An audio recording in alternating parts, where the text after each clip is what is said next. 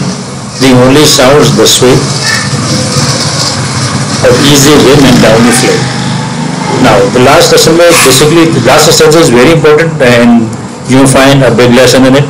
So you should ponder over it that what lesson lies in this last assembly.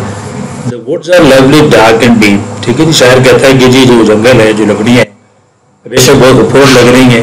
Dark کو سمجھیے گا تاریخ رات جتنی تاریخ ہوتی ہے نا اتنی پرامن ہوتی ہے, اتنی بہترین نیند کا باعث ہوتی ہے, اور رات کی خوبصورتی تاریخ ہونے میں ہے. تو ڈارک کا ورڈ اس کا استعمال کیا ہے, لولی, ڈارک اینڈ ڈیپ. اس کے سیکنڈ میننگ میں آپ کو بتاتا ہوں. I'll tell you what is the second meaning of these words.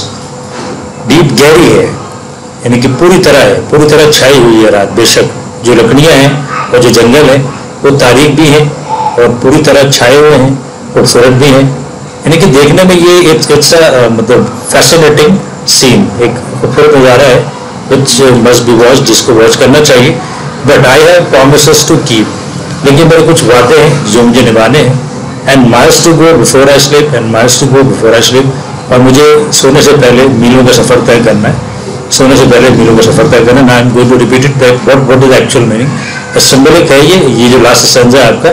لیکن وہ کہتا ہے کہ جو دنیا کی زندگی کے بارے میں جو بے شک اس میں بہت ساری رونقیں ہیں, خوبصورتیاں ہیں, اور بہت ساری ایسی چیزیں کہ آدمی ان میں جب لگ جاتا ہے تو وہ یعنی کہ پھر اسی کا ہو کے رہ جاتا ہے, اور وہ اصل پرومسز کو بھول جاتا ہے جو اس نے اللہ پاک سے کیے تھے, اپنے نبی سے کیے تھے اس دنیا میں آنے سے پہلے. ٹھیک ہے جی, اس کو کرنے تھے مختلف صورتوں میں اپنی ساری ڈیوٹیز سے اس کو ڈسچارج ہونا تھا, سارے کے سارے کاموں سے کرنے تھے, ان کو بھول جاتا ہے, دنیا کی رونقوں میں لگ کے. تو شاعر اسی بات کو ہائی لائٹ کرتا ہے یہاں پہ کہ بے شک بہت خوبصورت ہے, ڈارک ہے, ڈیپ ہے.